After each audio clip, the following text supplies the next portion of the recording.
为了救出被困在张家鼓楼的张起灵，吴邪和胖子解开了各种复杂的机关，终于找到了传说中的张家鼓楼。这座埋在地下的鼓楼，虽然满是灰尘，但总体结构还算保持完好，只是里面挂满了无数木盒子。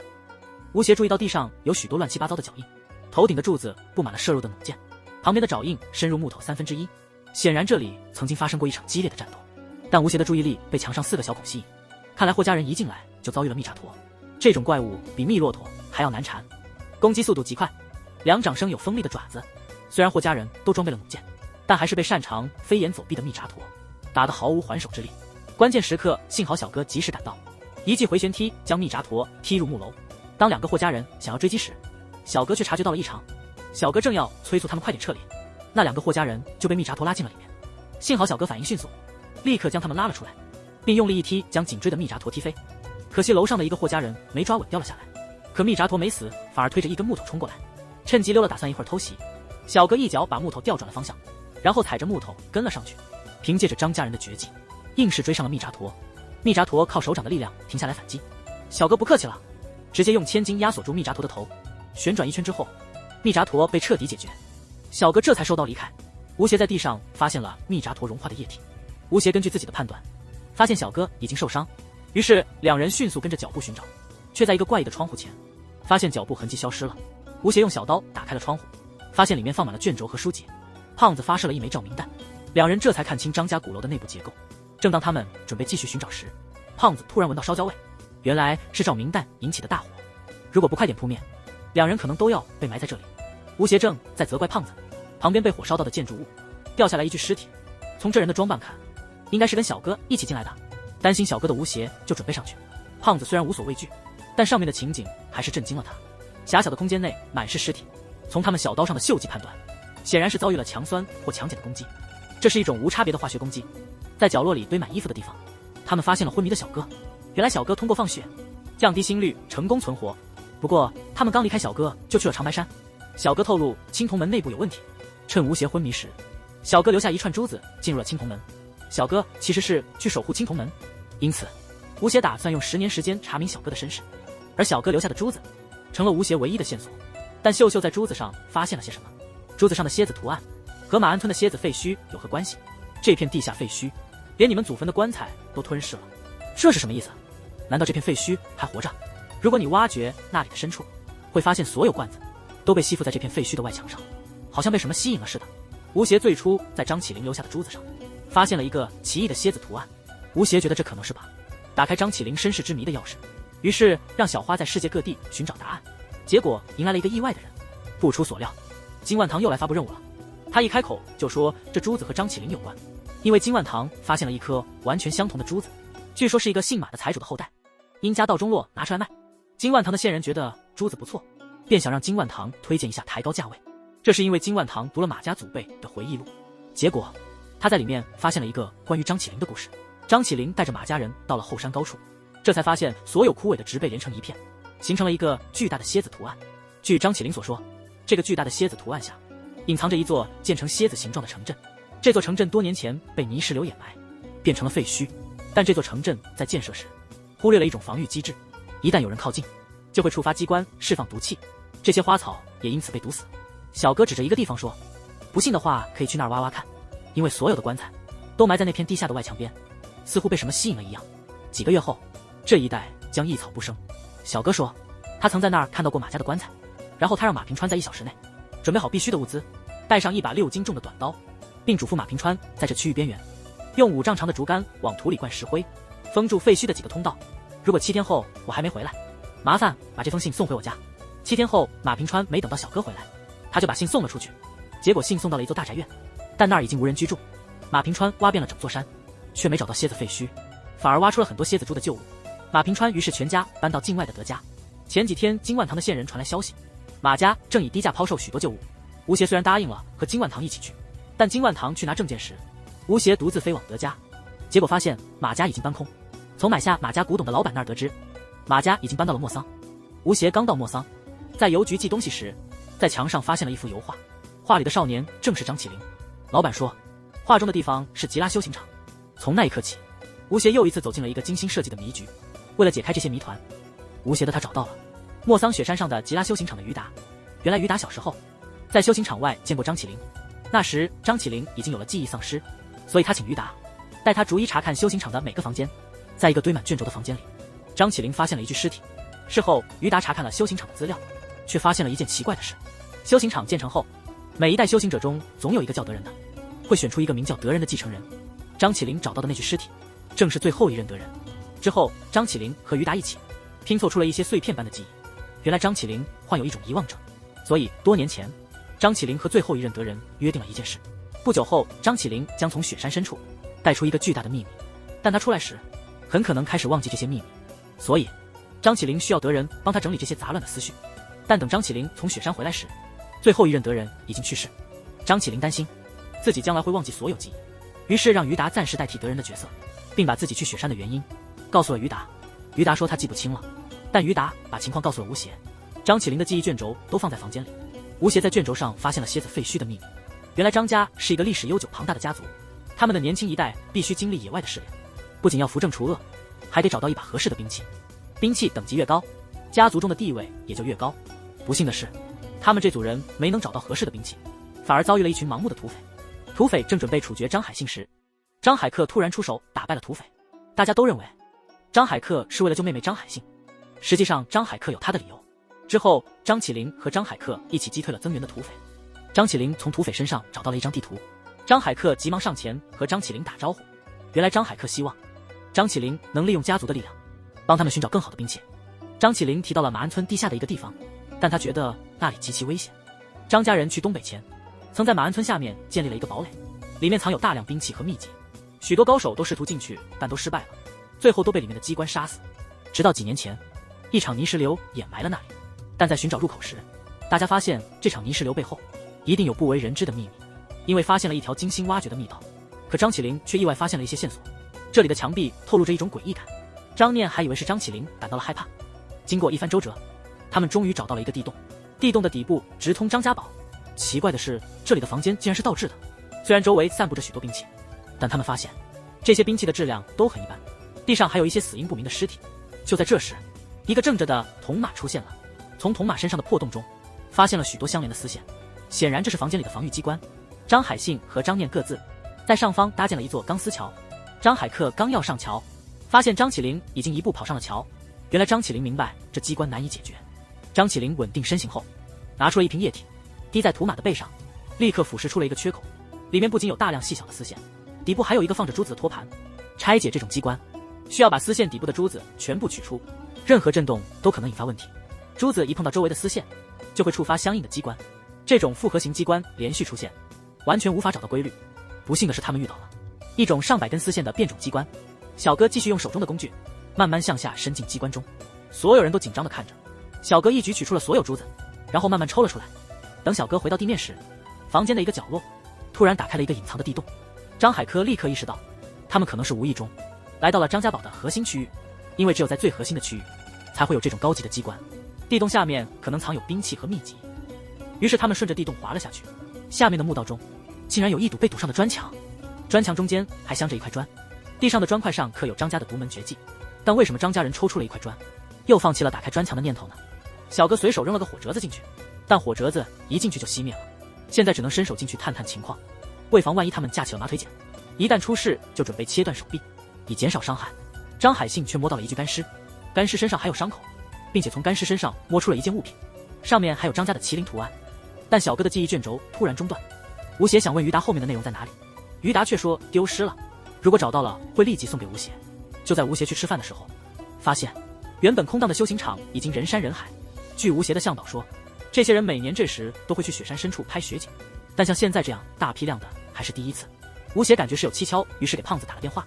胖子一听就明白吴邪被算计了，吴邪找的马家很可能是个陷阱，这世上哪有那么多巧合。胖子提醒吴邪必须假装一无所知，因为一旦露出知道对方计划的样子，对方可能就会启动备用计划，随时可能失去自由。所以胖子决定立刻从巴乃赶来。当吴邪再次去看那幅油画时，却发现之前的老板是冒牌的，是有人故意用一幅山水画来突出那幅油画，让自己能够发现他。随后吴邪开始频繁搭讪，同时在修行场布置了陷阱。等到第二天凌晨，他悄悄地去检查，果然发现自己被监视。吴邪通过这些痕迹发现，监视他的人都姓张。吴邪刚想告诉胖子，却发现胖子联系不上了，只是外面传来熟悉的歌声。两人通过暗号约在歌房街头见面。原来胖子早就察觉到自己被监听，所以几天前就来到这里，一直跟在吴邪身后。他发现吴邪身后有好几批人跟踪，但这些人暂时没有对吴邪不利的意图，所以胖子给了吴邪一个窃听器。两人决定继续演下去，但吴邪一出来就被雨淋湿上了山。原来是在雪山深处又遇到了一个灰袍的吴邪。不巧的是，两人还被张家人包围了。原来其中一个人20年前就用过特殊仪器测过血，戴上了人皮面具。为了找到真正的吴邪，张家人拿出了7个吴邪的头颅，开始测试。测试就是仔细观察这些头颅，说出哪个最像你自己。如果时间到了你还没选，就当你自动放弃了，到时你就成了第8个假吴邪。吴邪没有任何拒绝的意思，还装出在认真分析的样子。但吴邪已经打算逃跑了，毕竟他也不是没冒过名，可惜他跑得太慢，轻易就被抓回来了。但吴邪始终不信这群人，毕竟张起灵已经守青铜门5年了，他不可能会给自己任务。可张家人却拿出一盘录像带，原来张起灵在去守青铜门前来过这里。那时的张起灵已知道5年后有件重要事要处理，但张起灵还是决定去，决定帮吴邪守青铜门。大家都认为张起灵是唯一的选择，可张起灵觉得会有人来帮他完成这件事，而吴邪是唯一和张起灵相处过的人。此刻的吴邪也不再提条件，因为兄弟的托付胜过一切。之后张家人又拿出一幅画像，原来在莫桑雪山的深处有个隐藏的杀手部落。这个部落流传着一个传说，据说1000年前雪山深处曾有许多部落，还有个名叫夜王的怪物。夜王据说拥有1000双眼睛，是统治阴间的神，能够窥视一切，无所不在。但每隔80年的10头年，在部落立入枯日的最后一天，天空会出现金色雨滴，雪山深处的夜王便会觉醒，开始对雪地中的生灵进行屠杀。一些部落派出勇士反抗，但都因为夜王的隐形能力而全军覆没。愤怒的夜王把所有反抗的部落都拖入了冰层之下，从此杳无音信。与夜王同时出现的夜晚，隐藏在浓密的云层之中。一旦夜王现世，天空会雷鸣电闪，整个天空仿佛被吞噬。由于当时的文字表达很晦涩，所以夜王的10天被解释为一种神秘生物灾害的代名词。在对抗夜王的过程中，隐杀部落损失惨重，直到80年前张起灵击败了夜王，并将其尸体封印在一扇巨大的门后。但夜王每80年会自动复活一次，因此吴邪是张起灵挑选的对抗夜王的人选。最近张家突然收到隐杀部落的求救信，之后隐杀部落就消失了。但吴邪认为这一切都是天方夜谭，因为小哥不可能给自己这样的任务。如果吴邪不同意，他们就会烧毁整个修行场，把小哥的所有记忆都抹掉。无奈之下，吴邪只能配合他们。原来张起灵在德家藏了一样东西，这东西没人能轻易找到，但吴邪在和张起灵相处的3年里，一定留下了找到这东西的线索。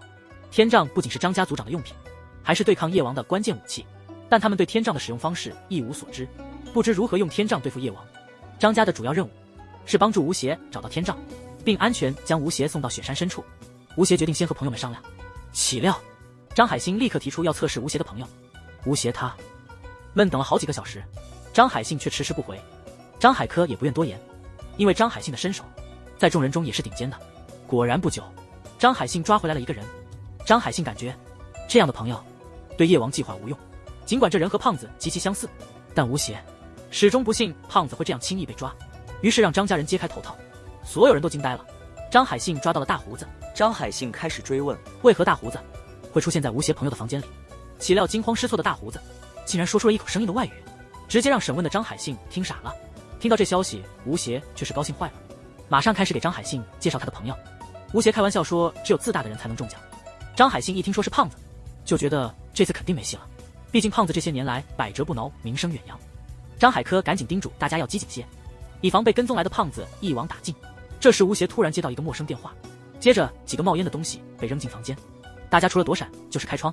心惊胆战之后，才发现原来只是虚惊一场。接着一道明显的红外线就照在了张海信的头上。除了吴邪之外，没人预料到那个说着蹩脚外语的大胡子竟是狡猾的王胖子。原来所谓的红外线瞄准只是胖子用棒棒糖换来的增援，但胖子很快就开始发飙。胖子随后当众展示了他的手段，他一直通过吴邪身上的监听器观察这里的每一个动作，尤其是张海信，让胖子忍耐了很久。之后胖子要求重新谈判所有条件，张海克还想倚仗势力压人，但胖子让吴邪拿出手机重拨那个陌生电话，结果整个张家族都成了靶子。眼看胖子大摇大摆准备离场，以为他又用老招张海信准备出手，突然迎来一阵密集的枪火。让胖子没想到的是，这些过来的家伙竟然连他们也不放过。趁张家人忙于应对时，两人赶紧逃了出去。张海信在房间里扔出一个飞刀，立刻挡住了外面枪手的视线，这才得到了喘息的机会。胖子和吴邪冲进房间时，发现和胖子合作的老外已经等了很久。原来上次胖子和吴邪在 KTV 后，胖子就被一群老外请出去了。事后才知道，他们是收购了裘德考公司的冯老板。冯老板想拉吴邪一起进入雪山深处，因为冯老板的目的是研究古生物夜王的起源。在交谈中，外面的枪声终于停了。冯老板觉得吴邪已经没得选择了，因为他确信张家族已经被灭了。胖子刚想出门查看情况，一名修行者的枪声差点打中他。胖子侥幸保命，立刻带着吴邪用出了绝招。修行者的袭击虽未成功，但也让他们摸不清这里的势力。于是两人带着修行者躲到了废弃房子。吴邪打算出去打探消息，不料无意中撞到了门上的铃铛。吴邪本以为会被发现，却意外发现整个修行场静悄悄的，原本火拼的地点一个人影也看不到，所有的陈设都恢复了原样，连破损的部分也不见了。感觉不对劲，两人赶紧带着修行者逃了出去。逃亡途中，山路上连一个脚印都没有，两人百思不得其解。修行者突然清醒告诫说：“我们快没命了。”修行者不理会胖子的怒骂，一边冲进屋里，一边急切地说他要来了，同时焦急地催促胖子和吴邪赶紧关好门窗。这下两人终于相信了修行者的话。修行者告诉他们只剩下30分钟，如果错过这个时间，他们都会死在这个地方。当第一缕阳光照射进来时，修行者急忙让两人解开他的绑绳，接着命令两人脱下衣服。只见修行者一脚踢翻火盆，拼命地用棉袄装了一大把火炭，然后递给他们，并告诉他们这些火炭是唯一的生机。话音刚落，大门就遭到了神秘的撞击，但外面突然又安静下来。几人正要去检查大门，后门的缝隙里突然飞进来一群飞虫，这些飞虫仿佛被操控一样，竟然解开了锁着的门栓。胖子本想追出去，但被飞虫的数量吓呆了。两人不断用包着火炭的棉袄拍打，结果发现越打飞虫越多。这时吴邪才意识到，这些飞虫都被热吸引。吴邪急忙让胖子扔掉手里的包裹，但吴邪的手背被虫子咬破了。奇怪的是，这些飞虫似乎害怕吴邪的血液，他们竟主动逃离。吴邪赶紧用匕首划破自己的手掌，这样才把围攻胖子的飞虫赶走，然后用一个竹筐将胖子围住，在竹筐上涂满了血液，拉着胖子准备逃下山去，但外面满是飞虫。无奈之下，两人只好又逃回房间。吴邪在房门上涂上了血液，希望这样能暂时避免被飞虫侵袭。没想到飞虫竟然开始堆积尸体，准备强行撞破门进来。吴邪和胖子只好从窗户逃出，逃到半路，发现修行者已被飞虫咬死。突然吴邪的血液似乎失效了，为了不被飞虫吞噬，两人只能拼命逃跑。最终饿着肚子的两人跑到了小哥的石像前，本打算在这里等死，但虫子们都飞走了。一开始以为是小哥的石像镇住了飞虫，但吴邪很快意识到是因为他们的体温降低，导致飞虫无法定位他们。但当吴邪站起来时，发现飞虫又开始向他冲过来，这让吴邪意识到这是一场幻觉。原来是张家人用6角铃铛给吴邪设置的第2次测试。因为冯老板手上有关于夜王的资料，还有寻找天杖所需的钥匙，所以张家人和冯老板决定开始谈合作。关于如何对付夜王的会议上意见不统一。根据冯老板提供的资料，在莫桑雪山偏远区域的地下深处发现了一个不明文明所建的奇异建筑，这座建筑可能与一座古城相连，传说中的夜王就在这座古城中活动。冯老板曾派遣雇佣兵去寻找这座古城，他们在一个奇特的山洞中发现了夜王的壁画。当大家为此感到兴奋时，一个怪异的巨大生物突然出现，导致所有雇佣兵丧命。后来发现，这些雇佣兵的人像是被某种巨大生物咀嚼过，他们的所有骨头都已碎裂。但在雇佣兵旁边发现了一个保险箱，保险箱内有一个肉瘤，这是从夜王身上击落的部分。这个部件在刚从夜王身上取出时，具有极高的再生和修复研究价值，因此冯老板认为夜王可以被活捉。但张家人认为夜王是一种能隐形的怪物，夜王的出现会杀死冰雪中的所有生物，所以张家坚持夜王必须被杀死。当双方意见难以调和时，吴邪和胖子商量准备找个借口离开现场，但他们刚要起身，却被一群枪口阻拦。领头的人表示，如果今天谈不拢，谁都不许离开。吴邪认为，无论是抓住还是杀死夜王，现在首要任务是找到张起灵留下的钥匙，用这把钥匙取出对抗夜王的天掌。至于如何处理夜王，得先抓到夜王再说。双方持不同意见后才罢休。张海克觉得吴邪今天应变不错，但对吴邪的人品却不敢恭维，而吴邪认为他只想找回张起灵的记忆，不想卷入双方争斗。张海信问张海克为什么不直接抢冯老板的钥匙。然后迫使吴邪合作，一起去雪山取回张家的东西。张海克认为保留冯老板这个第三方势力，可以让吴邪更安心合作。考虑到吴邪特殊的体质，对于张家人天生的使命，总会有人想拒绝。另一边的胖子已经察觉不妥，因此胖子建议考虑逃跑。但吴邪担心一旦离开张家人，可能会销毁小哥的记忆卷轴。胖子认为那只是个幌子。经过分析，他们决定立即离开。但吴邪很快意识到，外面已经被张家人和老外围堵，即使逃出修行场，在雪地上也难以隐藏。但对胖爷来说，任何困难都易如反掌，群龙无首不行，必须有个领导。于是他们立即组织了团建活动，并在活动中策划逃跑。可他们的计划已被人识破，那些大佬根本不把这事放在眼里，只是派了几个手下在后面追逐。虽然这里的道路很复杂，但人多的优势还是很明显。吴邪和他的伙伴陷入了困境。这时一声口哨突然响起，紧接着有人伸出了援手。知道他们被坏人追赶，于达决定带他们逃离。路上吴邪好奇于达怎么知道这个地方，于达直言不讳的回答，这是他年轻时常来的一条秘密通道。爱说话的胖子也觉得大开眼界。于达告诉他们，前面的出口就是汽车站。胖子一听就明白了，这真是天意。本来打算告诉于达，缘分到了，就是时候走了。但于达却告诉吴邪另一件事，他已经找到了张起灵的记忆的下半部分卷轴。临走前，于达还提醒吴邪，张海信也在打听这件事，如果吴邪不看的话，他会把他给张海信。听到这，吴邪几乎要哭了。虽然是个陷阱，但吴邪还是想尝试一下，因为小哥曾为了救他踩过无数的坑。他可以放弃一切，但绝不能放弃帮小哥找回记忆。最终胖子和吴邪选择留下，两人开着三轮车大摇大摆的回来。在胖子的一番解释下，他们的逃跑变成了展示实力的机会。吴邪刚打开小哥的记忆卷轴就惊呆了，原来这座张家堡还有另一个名字，它叫四方城。他们最初推开了那道神秘的石墙，却看到地上满是尸体。张海克注意到这些尸体的食指和中指异常长，这是张家人的特征。他们是怎么死的呢？但张起灵似乎不太关心，他直接向里走去。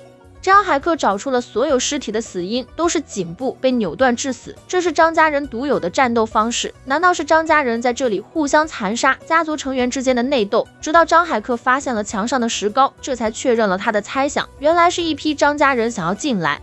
而第二批张家人杀死了里面的人后，又用石墙阻挡第一批人。这时他们发现张起灵已经不见了。张念以为张起灵想独吞宝物，便急忙带人追了进去，没想到里面竟像个囚牢，里面有很多被铁链锁着的尸体，旁边还有许多罐子。一种不祥的预感笼罩了大家。这时张海信点燃了喷火器，张九日这才看到下面的张起灵，只见他死死地盯着一个水潭，水潭里有好几具戴着护目镜的尸体，每具尸体都系着绳子，看起来他们曾试图潜入这个水潭。张起灵静静地注视着这一切，默不作声。而张海信突然注意到了异样，发现水潭边被锁链锁住的尸体，尽管是张家的本家人，但他们身上只在手腕有一处刀伤。张念立刻想到了放血，原来张家部分人有特殊血液，这种血能驱逐毒虫，因此当毒虫阻路时，就需要这些人的血来通行。张念推测水潭里肯定有虫子，张家人宁愿踩过族人的血，也要冲进水潭。张念认为水潭背后肯定藏着巨大秘密或宝贝。说完便准备进水潭，张海克急忙叫住张念，毕竟这里已有不少张家人丧命，水潭后面必然更加危险。张海信认为这是家族内斗的现场，他们对此毫不知情，这证明这是张家的禁地。张起灵将他们带来这里，他们回去必受惩罚。三人轮番全力攻击，但始终无法伤到张起灵。即便三人联手，小哥依旧轻松化解。小哥每次出手总留余地，毕竟对方是张家人，败下阵来的几人只得罢手。之后小哥告诉他们，这就是张家人避而不谈的四方城。当年张家内部发生激烈争斗，这里是叛徒刺杀阻挡的地点，专门为此设立的房间。水潭里有剧毒的虫子，因此叛徒抓来了一些拥有特殊血液的张家孩子。最终因泥石流这里被埋没，刺杀族长的计划也只好取消。张家族长和象征族长的信物天照也被埋在了泗水城最深的地方。天杖的丢失导致了张家的衰败，只有天杖会对身体造成伤害，因此张家至今未曾想要取回天杖。虽然张起灵没有明说，但他心里想的是取回天杖，振兴张家。张起灵告诉他们，只要不透露自己来过四方城，就不会受到家族的惩罚，希望他们能拿起地上的武器，赶紧离开。但一群不听，张起灵的孩子们还是跟着进入了张家的边境。他们刚走出水潭，就被前方狭窄的入口挡住，没有张起灵那样的轻功，只能从旁边的洞口进去。他们找到了一张泗水城的平面图，从图上得知张起灵去的方向正好相反，整个泗水城犹如巨大的蝎子。就在这时，张九日突然呕吐，手臂上也出现了黑色丝线，很快在所有人身上蔓延。吃了药丸后，很快开始呕吐。从呕吐残渣中发现，他们可能是在刚才的水潭里感染了某种寄生虫。张海科立刻想到张起灵曾做过的血泥，只要找到张起灵，他们就有生存的希望。